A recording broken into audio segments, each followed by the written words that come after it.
panorama is an iconic track for many reasons. I love shooting it because it has a variety of corners. It has blind crests where the driver can't see where the track is going. It also has one of the highest speed straights in Australia. The entry to the chase corner is almost flat, so it's well over 250 kilometres an hour. My name is Andrew Hall. I'm a professional motorsport photographer and been shooting motorsport for over 35 years. What I love most about motorsport is the speed, the excitement, the colour, the atmosphere.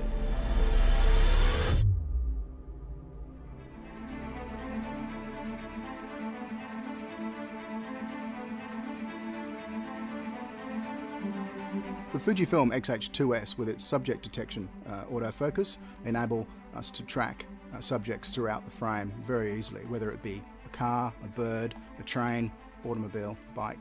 Is particularly helpful in my field of photography motorsport.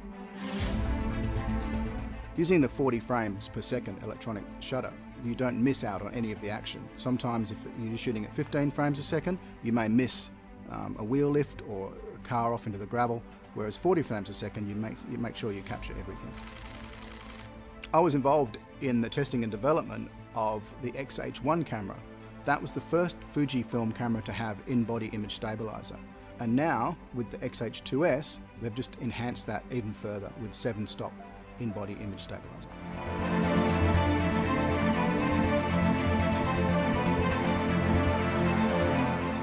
I used the new 150 to 600mm lens at Bathurst.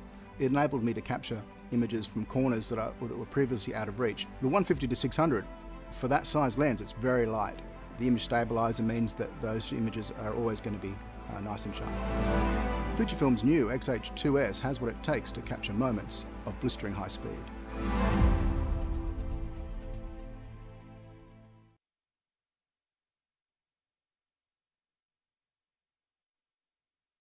Good evening, everyone. Welcome to this Fujifilm training event. My name is Warwick Williams. I'm the National Training Manager for Fujifilm Australia, and I'll be running through tonight's agenda.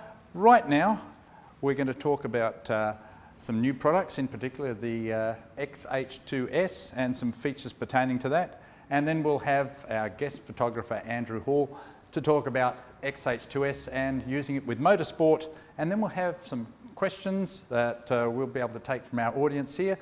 Please, if you are asking questions, grab the microphone so that your voice can be transmitted through the airwaves to our broadcast centre.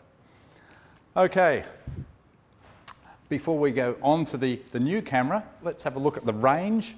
We have our Fujifilm range that consists of our large format cameras, being the GFX 100, the 100S, and of course the 50S2. And below that is our APS-C censored cameras, which all use our X-Trans, our unique proprietary X-Trans sensor, with the latest of them being the X-H2S. And that's what we're here to talk about tonight. Before we get into that, a little bit more on the actual sensors themselves. The X-Trans sensor has been in use since 2012, with the first camera being the X Pro 1. This sensor was developed by Fujifilm specifically to provide a small censored camera a big output resolution and give it some way to compete with full-frame censored cameras. Of course, in 2017 we introduced the GFX range with a sensor 1.7 times the size of a full-frame sensor, and between these two types of camera we actually cover the whole photographic market very effectively at the moment. Talking about X-Trans sensor, the biggest difference is, of course, the colour filter layout. You'll see the sensor on the right is your typical Bayer filter. The X-Trans sensor has this rather unusual, what we call irregular colour filter layout, which prevents moire due to avoiding the 4-pixel repeating pattern that you get with the Bayer type system. Some unusual things, of course, as I mentioned, the irregular colour filter array that does provide an extremely rich colour. And it offers a more film-like grain if you're looking at, especially if you're printing your pictures, this is most important, makes them look very natural. There is lower noise at high ISO for improved clarity. It suppresses moire and false colour without the use of an optical low-pass filter or the anti-aliasing filters. and it mitigates lateral chromatic aberration, that's that purple fringing. And one other key thing to make all this come together and work correctly, of course, is using Fujinon lenses that are specifically tuned to our X-Trans sensor. So all this and more is actually incorporated into the new X-Trans CMOS 5. This sensor is a new X-Trans sensor that is not only a BSI X-Trans, it's stacked. And that's the latest design. We'll talk about that in a sec. It offers improved focus system with subject detection, faster readout speed for enhanced performance, improved sensitivity, and up to 14 stops of dynamic range. So what's a stacked sensor? I think to get an idea of what we're talking about, it's probably as well to figure out what types of sensor are currently on the market. The original style of CMOS sensor was the front side illuminated, or FSI sensor, which was constructed very much like the human eye in actual fact, with the lenses at the front, your circuitry in the middle, and the photodiodes behind that. It did sort of get in the way of the light path, and so came along the BSI, which swapped things around, puts the photodiodes closer to the micro lenses and puts the circuitry behind it. This gave a much improved type of sensor with much improved image quality. The stacked version goes a little bit further. So based on the BSI design, we actually moved the circuitry and also the processing circuitry together behind the enlarged photodiodes for much faster processing. So that rather than the camera's CPU or central processor having to work out all of this information, the actual sensor does a lot of the calculations itself, thereby increasing the overall speed of the camera. This actually improves the whole photographic style. So you actually have increased shooting speed, a minimized rolling shutter effect, blackout-free viewfinder, lower noise levels, wider dynamic range, more autofocus options, better low light performance, and of course you can even get a flash sync with your electronic shutter.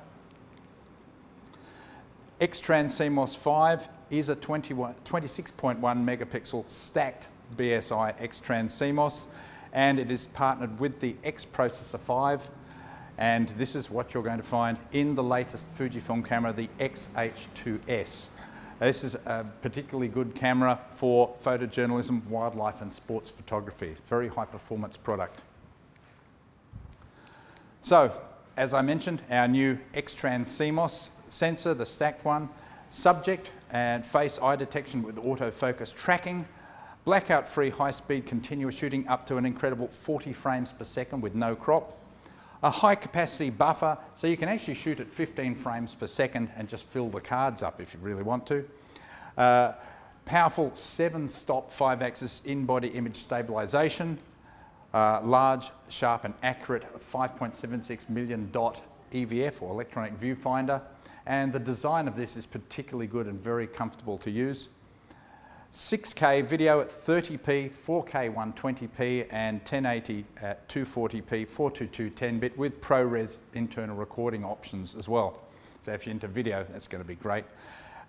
We've introduced the new CF Express card into this camera. There's also a UHS-2 SD card slot as well. And of course, a camera like this is dust and weather resistant.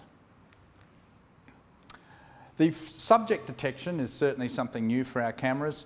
And this one is extremely fast and extremely accurate. You can actually decide what the camera is going to focus on: animal, birds, automobiles, bikes, and that will include bicycles or motorcycles, aeroplanes and trains, and it tracks them very effectively. And I'm sure Andrew will talk a bit more about that when he talks about the motorsports.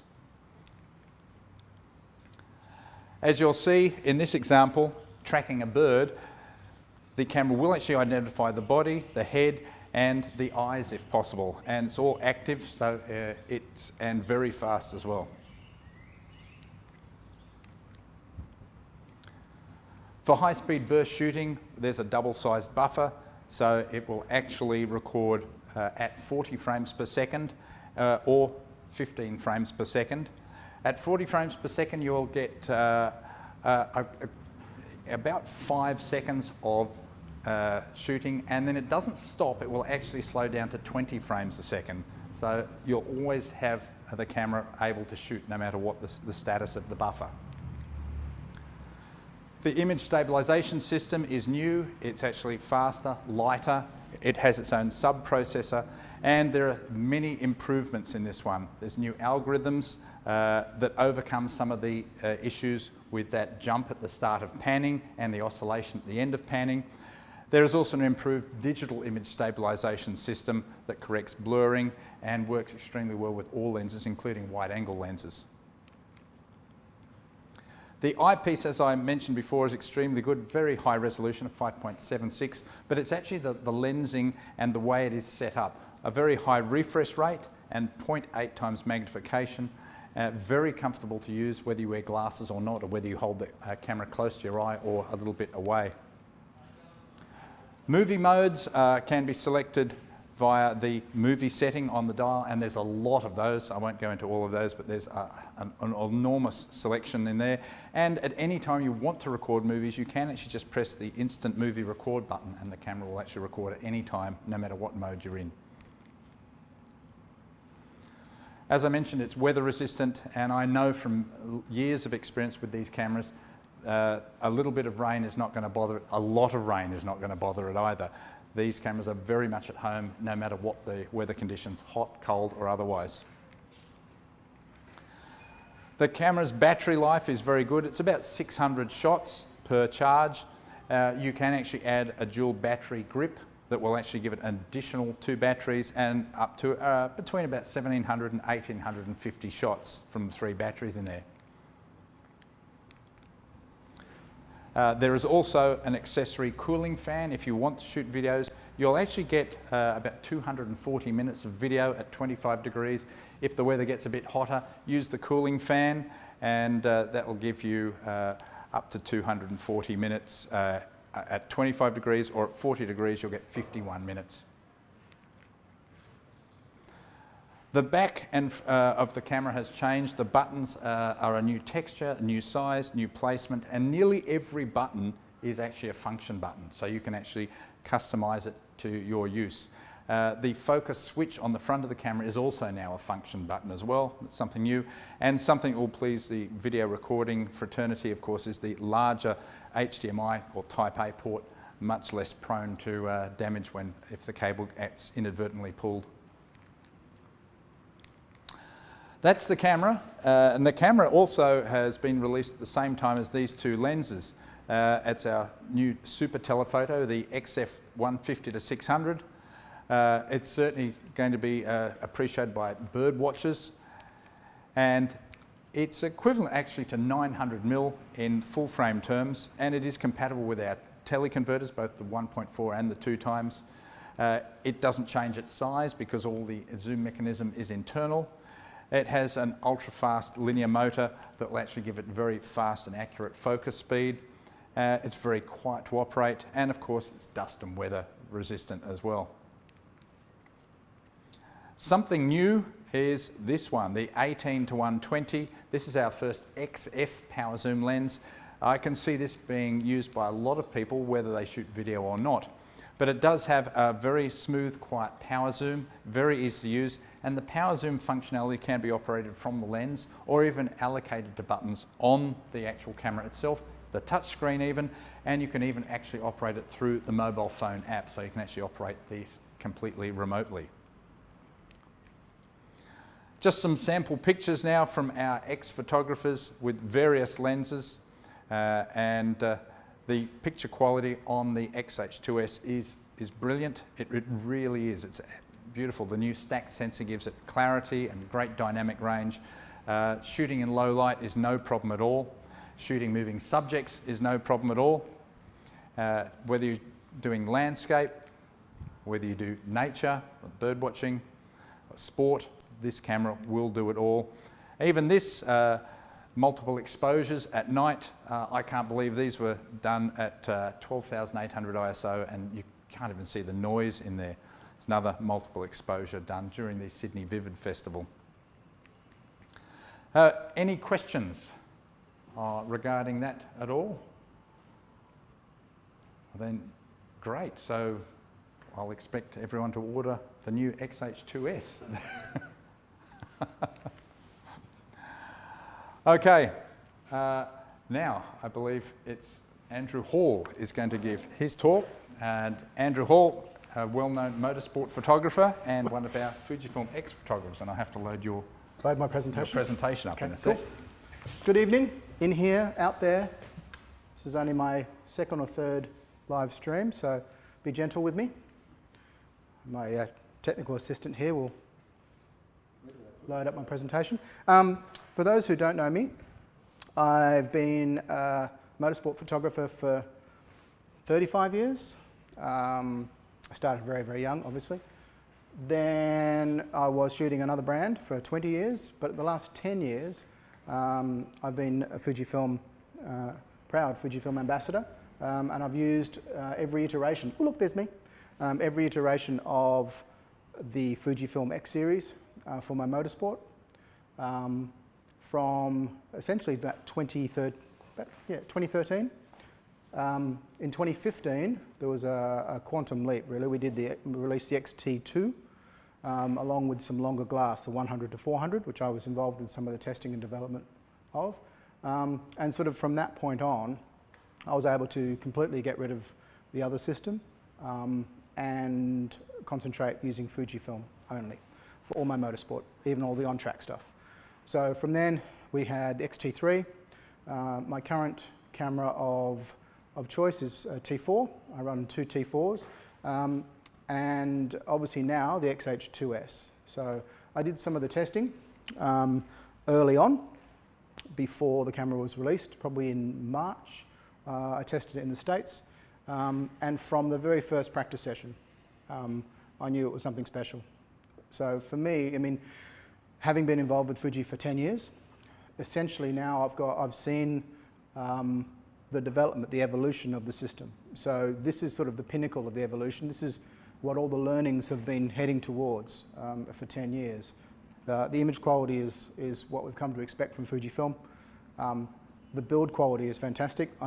The poor thing got an absolute beating at Sebring in March in the States. We had dirt and dust, rain. It was just miserable. And then extreme heat for the back half of the week, and the camera performed beautifully. Photographer, not so much, but definitely the camera. But the autofocus system, that's the big thing. So essentially, oh, look at that. I use, the lenses I use mostly on my cameras for track photography, 100 to 400, or the 200mm f2 with a 1.4 converter. So the autofocus, the T4 was fine. I was happy with the autofocus on the T4, especially when you actually made some adjustments with the autofocus system for the custom settings. So erratically moving subjects or suddenly appearing subjects, you can just fine tune the autofocus to perform much better. However, the X-H2S has one additional component in the autofocus, in that subject detection. Honestly, it feels like I'm cheating, because as soon as the car enters the frame, no matter where it is, I mean, that's obviously top left. It doesn't matter how big it is or where it is. As soon as the car enters the frame, a little green box goes around it, and it locks on and tracks it. So a lot of the shots that, it'd been 2019 was the last time I went back to Le Mans in France for the Le Mans 24-hour. So this year, after a break of 2 years, the technology had changed. I had the X-H2S with me. What I did, I actually went back and replicated a number of the shots that I shot with, I think it was a T3 at that point, just to see how good the autofocus was. Using the subject detection and the custom settings for different corners, it was phenomenal. So some of these pictures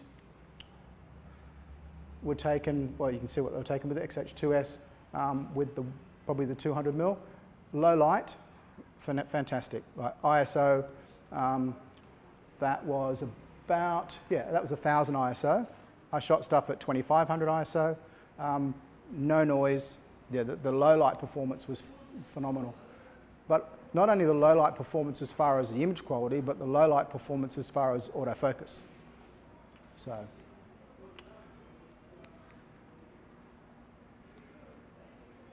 nothing really phased it. Low contrast, glare. It really, once it locked on, like I tracked that shot from way back over there. Just tracked it with the back button autofocus. And as soon as it got to the point where I wanted the shot, I was shooting with the 40 frames a second electronic shutter as well, which was, for me, slight overkill. 15 frames a second is fine. I'm old. I shot film when it was 2 frames a second on motor drive.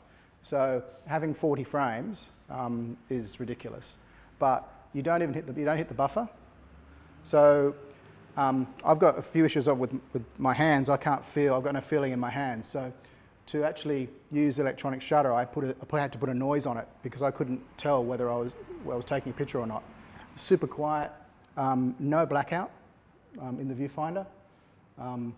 Really nice, and it's such a comfortable camera to use as well.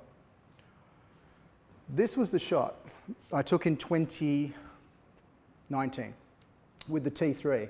This is one of the fastest corners on the track. It's actually on the way to a corner called Indianapolis. That car's coming past me over my right shoulder at 340 kilometers an hour. When I was shooting with the T3, I had to pre-focus on the crest and wait and just nail the shutter and pick the one that was sharp because the autofocus just couldn't keep up. This time, small autofocus point. I set it for obviously subject detection for car. I set it to objects suddenly appearing in frame. I think that's number 4. And just waited for the car to come over my shoulder and just nailed the shutter. Every single frame was sharp. I'm going, that one's sharp, that one's sharp, that one's sharp. There was a guy standing next to me with another manufacturer's camera that I won't mention. And he was complaining. None of his was sharp.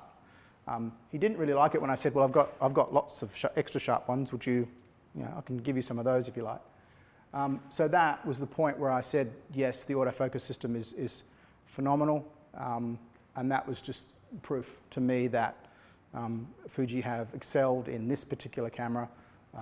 If I can get a shot like that, and a sequence, it was a sequence not only of maybe 2 frames, it was like 15 or 20 frames that were all sharp. Mind you, it was, what, 32 thousandth of a second, but for it to pick up the autofocus as soon as the car came into the frame at that speed, lock on and track it and make everything sharp. Fantastic. It was awesome. I was lying on the ground. This is through the Armco fence. And again, it was a blind shot until the cars, they were coming through here. So they were out of view. The autofocus picked them up straight away as soon as they came into the gap. No matter how many cars, there was a little green box around them. Tracked it, locked on, and it was pin sharp. Heat haze, any sort of low light or inconsistent light, it didn't really seem to matter. The autofocus, once again, as soon as it identified it as a car, there's nothing you could do to make it unlock. It was fantastic. It was like the camera was saying, we'll take care of the autofocus stuff, you just concentrate on getting the car where you want it. Multiple cars, not a problem. Normally the autofocus will hesitate and maybe change from one car to the other. Locked onto that one and stayed locked on, no matter how many other distractions were in the frame. It was just, yeah, super nice to use, just comfortable. Like this is a 24-hour race. You're using cameras, you know, not for 24 hours straight, but you're using them for a long time. So, and you're fatigued, especially by the end of race week. So to have something that's comfortable, easy to use, and I've customized it to a back button autofocus and a few things that I'm really happy with and comfortable with. So yeah, it was great. And I had the battery grip. Oh, here's the actual camera. So that's with the battery grip on it. You can all have a touch and try after this live stream. It's just super comfortable. The grip is nice and deep. It's without being too bulky. This is the battery grip with 2 extra batteries in it, and you'll see the weight is not too prohibitive.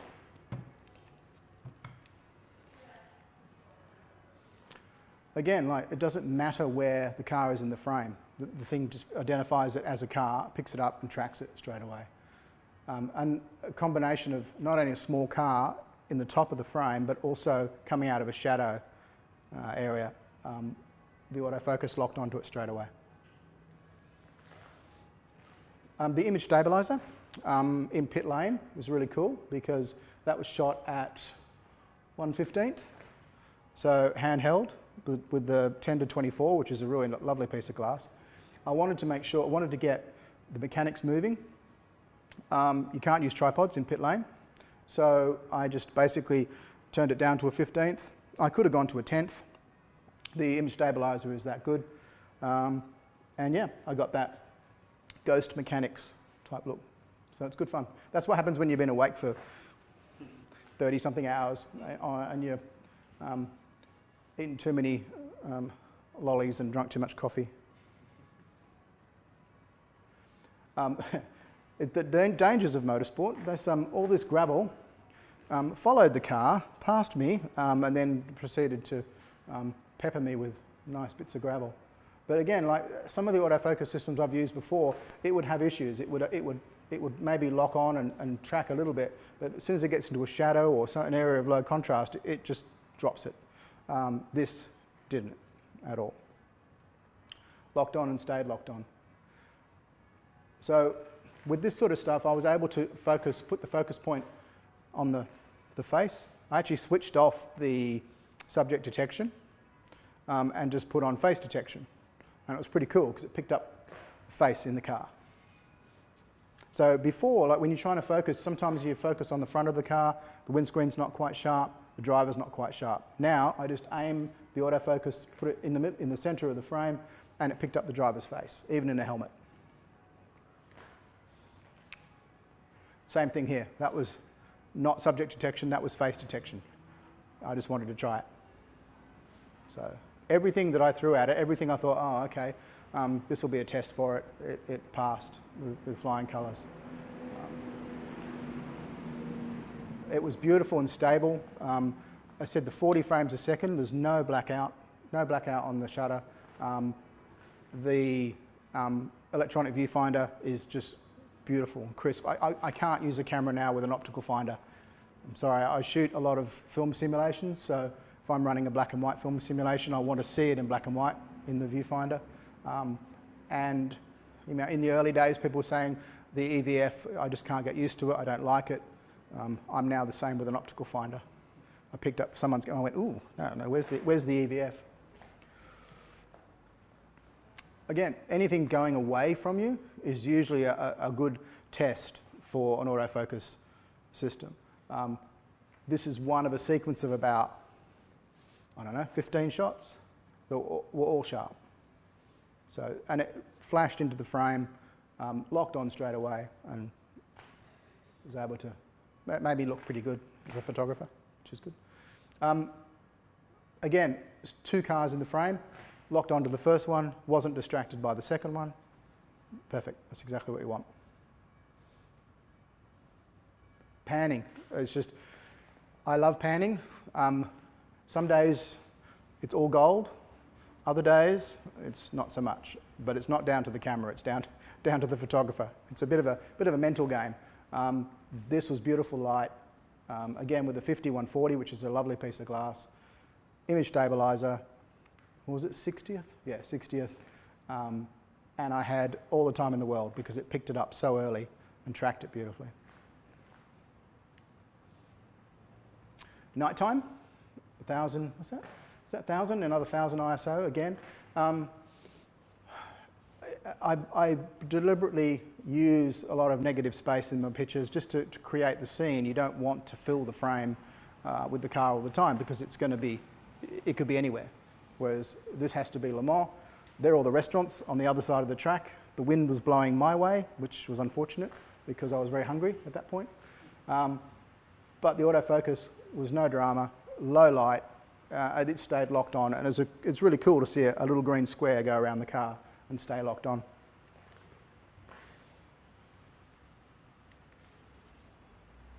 Again, like this, I was hiding in the forest. This was obviously the forest. The car popped out of the frame, and I had the button, I had it ready to go, but it wasn't tracking. And it got to that point, and I just pushed the button, locked on, and fired straight away. Really impressive. And I know that I couldn't have done that with the T3. Again, this is what happens at 2 o'clock in the morning when you've been awake for a long time. Just a bit of 15th of a second art. But the point with these pictures is somewhere has to be in focus. So the autofocus system has to track it. And it did so beautifully, even in quite a dark pit lane. This is a lovely Corvette. That corner, that's the front view of the back view that's 340 kilometres an hour with the prototypes. So I was standing probably down in that little bit there. So this one just pops up into the frame at the same speed. These Corvettes were probably doing 285, 290. So you don't have the luxury of having an autofocus system that'll have to pick up the car, slowly autofocus and lock on. This straight away, it was immediate. And it tracked it all the way through the frame, so until it almost filled the frame. So I really didn't have any situations where the camera wouldn't autofocus the way I wanted it to. My T4, which I love, has subsequently been retired. Well, it's been now second camera. X-H2S is my main camera now, just purely because the autofocus is intuitive, it's accurate, it's fast. And people say, oh, great, it's got 40 frames a second. Great, but it's got the beautiful image quality as well. But there's no point in having beautiful image quality and 40 frames a second if their autofocus can't keep up. In this regard, this camera, autofocus is just phenomenal. And for me, as a motorsport photographer, that's key. Oh, and now some karaoke. Thank you, Andrew. Do we have any questions from the audience? Come on, you've got to have a question. You can hold the Rob, microphone. All right, we do have some questions from people who register for the live stream. You need this camera. That's a good idea. Passing the camera around. We have some questions? Andrew. Yes. Beginner tips for motorsport. Beginner tips for motorsport. Start at club level. Make friends with your local go-kart track. Don't try and do Formula One straight away. You often find that the way to having a career in motorsport is to start at that grassroots level. Get to know the clubs, get to know the drivers at those club events. Hone your skills, and what I found, don't stand with everybody else. Make your own, forge your own path. There's no point in standing next to 20 other people all doing the same shots, because there's going to be no point of difference. So I started off doing driver portraits a lot more, close-up details of the cars and steering wheels and wheels, which was something that no one was doing back 25 years ago. And that sort of got me into that sort of niche area, and then, it all went from there. But yeah, you have to crawl before you can walk or even run. Another question? Cheers. Neil from Fuji here. We've got a question from the live audience. Oh, have we? Where? I come from like XT. I've had pretty much every XT camera. One thing that, from a workflow perspective, like physical workflow perspective, the lack of dials on the X-H2S is something that does kind of irk me. Well, see, I shoot everything in manual completely. Yeah. So it's M, and that's it. I don't really find the lack of dials, or, ISO settings, you can customize those to whatever buttons you want. Mm-hmm. I find that because I can't feel my hands, I've got back button focus. Yeah. So I shoot with both eyes open. I can see how hard I'm pushing my thumb out of the corner of my eye. It's gone white, so I know that the autofocus is on.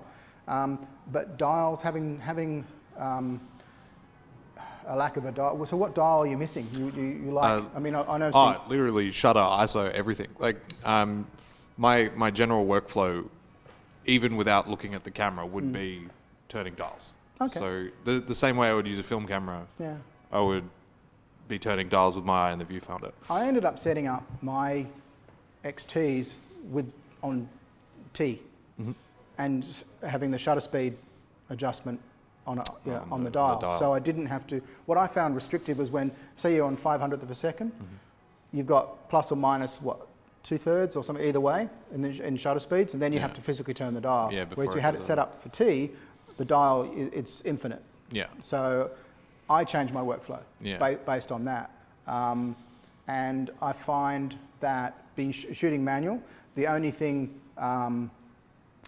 Even the ISO dial. I mean, the ISO button is right there. So I've probably modified the way I use my earlier T cameras to the way I use the H2S. Fair. So the dials, I mean, people say to me, well, you know, what about the program modes? And what about I go, the what modes? Yeah. You know, I'm a manual. I shoot manual. The fact that you've got what you see is what you get in the viewfinder. That's really cool. So often I'm ignoring the light meter anyway, much to its horror. But I've never found the lack of dials to be an issue. Yeah, well, on that as well, like the light meter at this point with an electronic viewfinder that I think is incredible. I trust it very well. I also know the latitude pretty well from editing it for years and years and years. Yep. I know where my shadows are going to die. I know where my highlights are going to die. So I have a lot of confidence in the system. I have a lot of confidence in the raw file that I know where I'm safe. Yeah. And I don't find that with a lot of other systems. All the shots you saw, they were all JPEGs, purely because the camera was too new and nothing supported it. I shoot mostly JPEG. All the stuff that I edit for the websites, things that I shoot for, and the team's social media side of it, it's all JPEG, purely because of the speed. And the fact that straight out of camera, Fuji JPEGs are the best I've ever seen. And I run Velvia simulation, because I love Velvia. So yeah, the JPEG, the RAW, I do shoot RAW and JPEG, but the RAW is in case I make a big mistake. And I've often done that coming in and out of a garage. So it's amazing what you can pull back. But as far as the image quality and the exposure compared to what you see on the screen, that was exactly what I saw. So I'm very happy. Awesome. Cool. Thank you. More questions? Warwick. Let's get Warwick up for a question. Come on, Warwick. This might be a quick one, might be a longer one. Roll of the dice. Warwick, what camera do you take on holidays? He's not allowed to have holidays at all. It depends. If I go with my wife, then I tend to take the XT30 Type 2, generally because it has. Well, my wife doesn't quite share my passion for photography, so she likes to just flick that little auto override switch and put it into point and shoot mode. I must admit, though, I have been sneaking the GFX 100 along on a lot of our trips, however. I suspect it'll be much easier to smuggle the X-H2S along on trips, and I've recently done quite an extensive experiment comparing X-H2S to, well, all the major full frames, and I mean all the major full frames, and was pleasantly surprised when independent people chose the X-H2S as the best picture. Admittedly, I was just shooting JPEGs, but so it gives us an advantage there.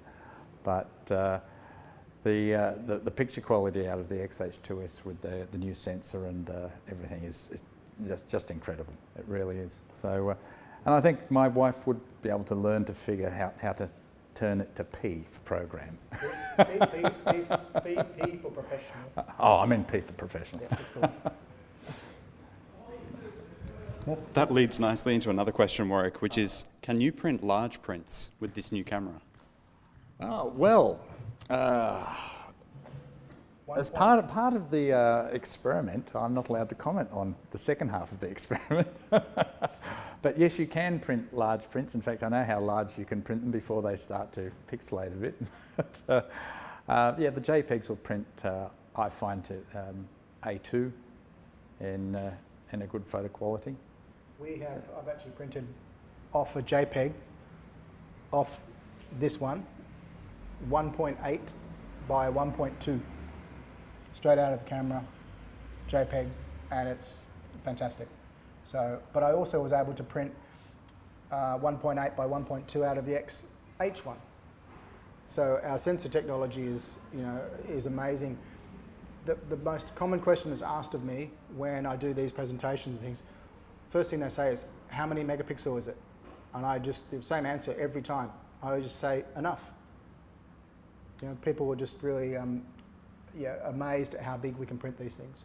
Not all pixels are created equal. No. Why should I pick Fuji? Because Warwick says so.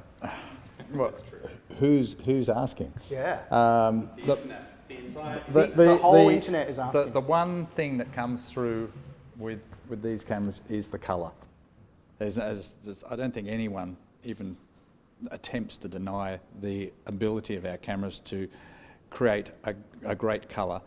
I think more importantly, the vast majority of people do shoot pictures in camera, and so while it's all very nice to see what you can get out of the JPEGs, and they are incredible, especially on the GFX, most people shoot in camera, and I don't think anyone would deny that if you're in-camera pictures, in-camera JPEGs and the colour are the best reasons to get a Fujifilm camera. I mean, we've spent a long time with film, and if you think logically about it, Fujifilm created the film, they created the paper, they created the labs to print those pictures. From the word go, our cameras have been designed to create a printed picture, and that's really the ultimate test for a camera. And I think our cameras do that better than anyone else. It's our heritage. Yeah. And so, Warwick, another question. Actually, do we have any more questions from our live audience? Are they still live? Yep, they're live. Yep, that's all good. Rob Annesley wants to know when he can get the GFX again. Warwick, can an SD card cope with 15 FPS without buffering? Yeah. Or is a faster card necessary for bursts up to 45 to 50 frames? Yeah, the X-H2S will actually, at 15 frames a second, will fill the card. In fact, it will fill the card at 20 frames a second.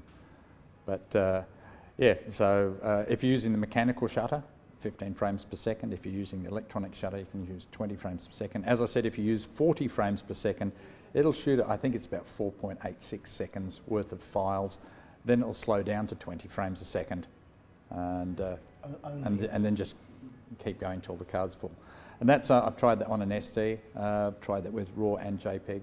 Of course, the CF Express card will do it easier, but you can shoot a bit more with that. But you've got the choice with that camera. Thanks, Warwick. Andrew, Another question one me. for you, yeah. Okay. Have you had any overheating issues with this camera? Overheating issues with the photographer, but not with the camera. No. No, and I used it in Sebring in March in Florida. We had, it was stupidly hot and stupidly humid. No issues with overheating. No issues with anything. No mechanical issues. Nothing came off the camera. The poor thing was, you said, covered in dirt, covered in rain. I actually had to shelter in a porta potty for 40 minutes during a biblical rainstorm that I got saturated on the way to, the glamorous world of motorsport photography. So, yeah, the camera has taken an absolute beating, and yeah, no issues. Awesome, awesome. Let's see. Andrew, how do you prevent glare on the windscreen or side windows? The best way is to use a polarizer. Polarizing filter will cut down glare, but often if the glare is a little bit too much, you only need to take one or two steps either way, left or right, or change the angle slightly, and you'll find that the glare will be less. Thanks. Warwick, we're going to get into some deep questions. So what is your role as the Fujifilm National Training Manager. What fields does this encompass, other than everything? What is it you do, Woz? This is your life. Well, basically, the basics of it is that I visit every camera store in Australia, and at once upon a time it used to be New Zealand as well, and train the staff about our products in an effort to give them, I like to give them some, I suppose, I don't like to say teach them how to sell the cameras, but give them the tools to sell the cameras so that when a customer asks a question, they can actually look at the Fujifilm range and provide a real recommendation that's going to suit the customer's needs. And that's the basics of it. Now, beyond that, yes, I have another hat where I belong to what they call the Worldwide Tech Team, which something happened the last couple of years that for some reason we didn't end up meeting in Japan, which we'd normally meet in Japan once a year. And that's where I get my training generally. But so we've been holding monthly online sessions with my colleagues. There's about 30 of us, 33 I think, of us around the world. And we get together and discuss what features we'd like to see, what problems there might be. It's great actually because I have some sort of backup then for some of the curly questions I get.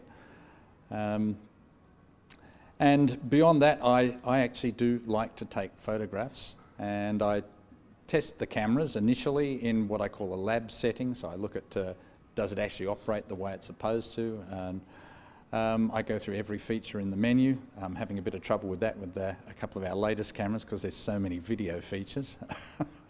Might need some help from our video people at some stage on that one. And then I usually try and accomplish a project, and that in the past has been going somewhere, whether it be the Middle East or Hong Kong or New Zealand, and for my own benefit, using the camera, because I find actually using the camera out in the field can be quite different from using it in a laboratory, if you like, or a test environment. And I really do like to prove that the camera can do what I say. Before I said, if the product's not going to work, then I won't recommend it. I like to actually believe in what I sell and tell people about. And one thing I can say about the Fujifilm cameras, they've always been great. There's always been a good reason to have one of these. And as I say, record history. And that's what I think is most important, is you take out there with a camera that literally records history. Record your history. So that's what everyone should do. Thanks, Woz. Andrew, one for you. Oh yeah, got a lot for you. A lot for both of you. We're not going to get through all of them, but we'll get through some of the key ones. Yeah, there's that many. I can't have my glasses on. How did you work, so thinking back with the X-T4, because that was such a long time ago, how did you find it with the buffer, and how do you work with moments where, how do you work with a more limited buffer in comparison to X-H2S? On the T4? On the T4, yeah. Well, to be honest, I never really had any issues with the buffer, purely because I am not a what we call a pray and spray type photographer, where as soon as the car comes into the frame, you nail the shutter and just leave your finger on it and get a sequence of 40 or 50 shots. I suppose that's my film training, because every time I pushed the button when I was shooting film, it was costing me money. So I just believe in waiting for that, for the right moment, waiting for the car to be in the spot where you want it, and maybe doing the 2 or 3 frames. So really the buffer never was an issue. Even at a race start on the T4, I never hit the buffer. So, you know, it's important to use a fast card. It's important to make sure that you've got the appropriate settings for autofocus, shutter release and things like that. But yeah, I never had any issue running into the buffer with the T4. So. Awesome. Speaking of the X-H2S that you're now using, Warwick, where can people go to try the X-H2S? Pretty much your local camera store, including the Fujifilm House of Photography. You want the real experience. Of course, here we have every product, every camera, every lens, and so you can try them out to your heart's content. We have them on plinths, or if there's some special combination you want to try out, we're happy to get cameras out of the cabinets, put lenses on and try them out. So bring a card in so you can test the cameras to your heart's content. And people do, I assure you. It's true, including me. Andrew, what would be the top 3 lenses that you use for motorsports?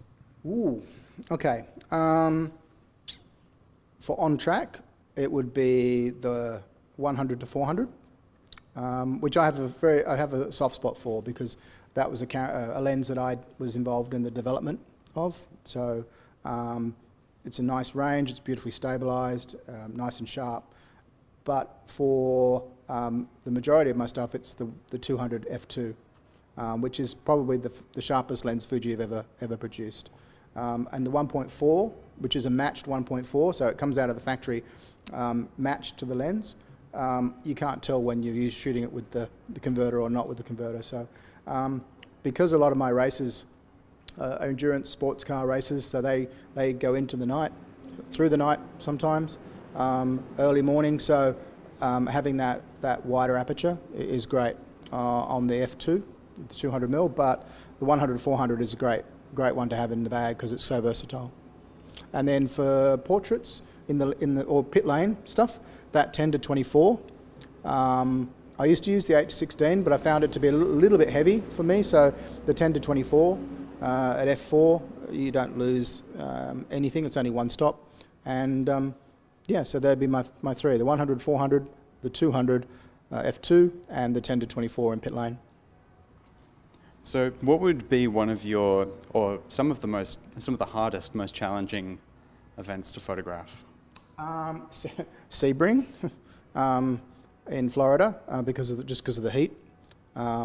But the Le Mans 24-hour, I've been there, this was my 19th visit. So yeah, we did, it's like you're awake for 41 hours. So it's a grueling event. So trying to maintain focus, if you pardon the pun, and making sure you're not going to fall asleep standing up and dropping all your camera gear. That's probably the most grueling. And we've only got a few minutes left, but how did you get into shooting motorsports nationally and internationally for yourself? The short story is that I used to ride motocross, and again, this whole starting at club level. So I started photographing out at Oran Park in Sydney. My motocross friends, because I was injured one season and I just picked up a camera while I had the chance. And then I started requesting accreditation to events that turned up at Oran Park. The people knew me, and it sort of went from there. So international-wise, started shooting a lot of the Formula One, but mostly my focus now is on sports cars. So I have a great group of clients, a great bunch of guys that I travel with, guys and girls. We photograph all around the world, so yeah, I'm very lucky. But it's just a matter of starting at grassroots and building up that network and building up your skill set as well before trying to launch onto the international stage. So. Thanks, Andrew. I always love keeping a close eye on your Instagram when you're overseas for a shoot. Andrew H65, anyone? Andrew H65. Over to you, Warwick. Or are you going to close it? Is that it? And All now, right. now a dance. No? No. Well, thank you, Neil, for providing or funneling the questions through. Thank you, Andrew, for being here tonight. It's always interesting. Cars are also a passion of mine. And thank you to our audience, our technicians, and our audience out there in the internet land. I hope it'll never catch on, this internet thing. let's hope we can do this again sometimes. This is the first one of these, so hopefully we can do it again, perhaps with the next camera that I can't mention. All right. We might have some more questions. He's just said goodbye. You can't say goodbye. Can't say goodbye twice. They're very serious questions, I promise. Are they for me or was? Can we print life-sized cardboard figures of Wazza? We can, but why would we? The question is why. Why? I think it's because I said we stand behind every camera we sell. They just want a cardboard cutout of me standing behind the camera. Is that it? Really?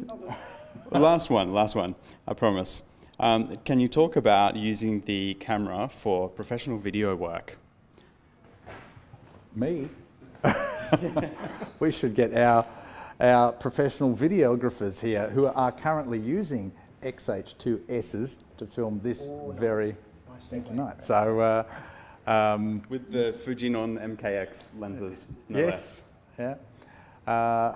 And I've got to say, they have even asked me a few questions tonight that I've had to think about, because there's still features on these cameras in the video department that I'm still discovering. So yeah, our boffins in Japan have really made an extremely good product with a lot of features that I'm going to have to come to terms with. So it's going to be interesting, and there's more to come. Yes, there's more to come. Is that it now, Neil?